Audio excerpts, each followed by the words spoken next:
Hey guys, so as I warned you in the last video, I'm in the same t-shirt and everything because I'm going to try and record a couple of vlogs in one go. But something I really wanted to talk about when you guys asked me to do some more vlogs, especially on writing advice and my experiences of being an author, was the worst reviews I've ever gotten for The Kissing Booth. Because there are a few people who don't like it and I don't know why. Not that I'm biased or anything, and I'll leave links in the description to where you can go buy it. And you can also check out my video on what order to read The Kissing Booth books in if you're a bit confused. So recently it was 2 years since the Kissing Booth movie dropped on Netflix, and it's just over 7 years since the paperback came out, and this year is 9 years since I started writing it and posting it on Wattpad, which is just like wild. I've nearly had a decade of this book and I kind of can't imagine life without it now. But as many of you probably already knew, the Kissing Booth started its life on Wattpad, where I uploaded a chapter every couple of days and eventually was offered a publishing deal from an editor who saw the book on Wattpad. And when I was posting on Wattpad, my experience was always that the comments were really positive. Usually if people didn't have anything nice to say, they just wouldn't say anything and they wouldn't bother reading the book and they would just quietly go away, and that was fine. I knew it wasn't for everyone. I would occasionally get some comments of constructive criticism, which I appreciated, but you know, people weren't typically mean or anything like that. But the first comment I remember getting that was like negative, I guess, was when I announced on there that I had gotten a book deal and that The Kissing Booth was going to be published, and someone posted on my public wall on Wattpad to tell me I wasn't even that pretty. And I remember looking at that and thinking, yeah, but no one's buying my book to look at my face. So then The Kissing Booth was published and the reviews started coming out online. Yeah, there were some people that didn't really enjoy it. I was not surprised. It's not going to be everyone's cup of tea and not everyone's going to enjoy it. That is fine by me. I've always known that was going to be the case. The most entertaining ones were always much of a muchness, and it was always from a mum who would tell me that her teenage daughter, aged 16 to 17, would never drink and never go to parties and never do anything like in any of this book. And I just thought, like, okay. So those 1-star reviews really never fazed me. And again, I found them more amusing than I did offensive. But then I got one of my favourite reviews I have ever received. So again, this was not long after the book was published, it hadn't been out there too long, and the way I found this review was because the person who wrote it, and I will tell you more about that person in a moment, they decided to post a link to it on my Facebook page for everyone to see, and they specifically kind of targeted their message at me, saying please go and read my review of your book. This is where I tell you that the person who posted this message was a guy, probably in his 40s, that kind of age range, from London, corporate type. And immediately I thought, you are not my target audience for this book, so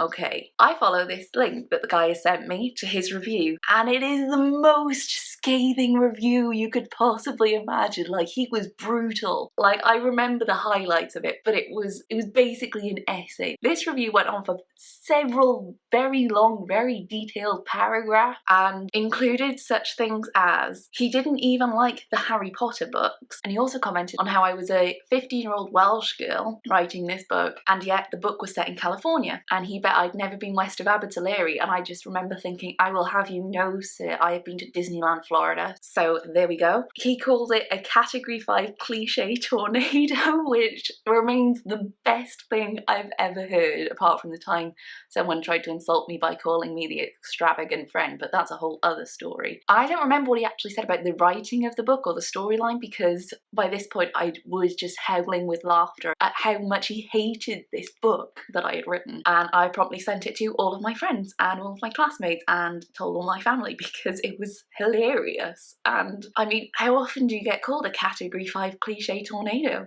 For the record, I did look at some of his other reviews on his site, and he only ever seemed to read books that he knew he wasn't gonna like. But you know, if that's how he wanted to spend his time, more power to him. And this is my other favourite standout review that I've ever gotten, and it came just after the Kissing Booth movie came to Netflix. So this was more like movie-centric than book-centric, but this person sent it to me via Instagram DM, and it began with him telling me that after bleaching his eyes, he gouged them out with chopsticks. What an atrocious storyline it was. And I will tell you at this point as well that his message about how poorly the story was constructed was riddled with typos and grammatical errors, so bonus points for that. He also went on to tell me what a bad message it sent out to young girls, and oh, he's not done. And then he sent me another small essay to tell me his daughter would never watch this if he ever has a daughter, and never actually explained what it was he found so problematic or bad about the movie storyline. And the highlight of the whole thing was when he said that the fact that he, a man a year younger than me, had to explain all of this. And again, I don't know what he ever actually explained because he didn't, was baffling to him. And he was sure I was getting a lot of hate on social media for it. And again, this was a message that I found so hilarious. I was in fits of laughter while I was reading it, immediately screenshot it, sent it to all my friends, FaceTime my family to provide them with a dramatic reading of it, because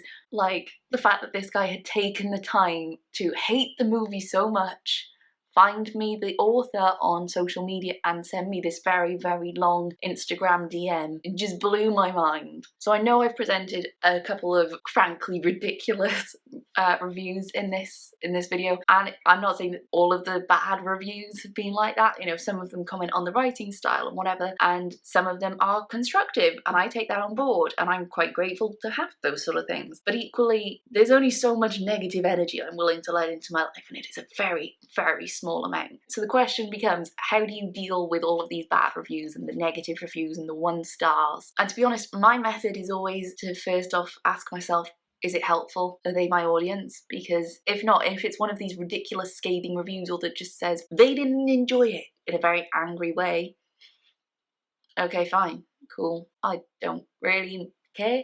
But if it's someone who tells you exactly what bothered them so much and why they dislike the storyline and how it could have been improved and what it was about the writing style, and they're your target audience, well, maybe I pay a little bit more attention and maybe I look at it and I read it and I consider what they've said. But at the end of the day, the books are published now. I can't change them. So all I can really do is try and take it on board for the next time if I have found it helpful. And if not, unless it's something that really gives me a good laugh, I am never going to remember it. If getting negative reviews of your book is something that you're worried about or are dealing with at the minute, I hope you find this advice useful and that you find a way to cope with them and to not let it get you down too much. I hope some of them are that ridiculous and that out there that they manage to give you a good laugh, like some of mine have over the years. And like I said, it's not like I'm expecting everyone to enjoy what I write. That is absolutely by no means the case. But, you know, there's only so much of that negativity that I am willing to listen to, given that the vast majority of the time it's unhelpful and there's nothing I can do about it. If there are more videos that you'd like to see from me on writing advice or my writing journey, please let me know in the comments, or over on my Instagram where you can find me at author Beth Recalls, or on Twitter where I'm at Recalls. I'd love to hear what you want to see from me because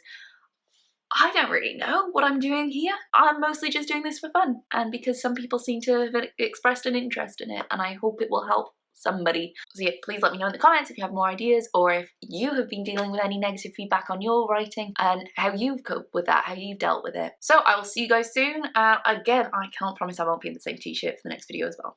Bye!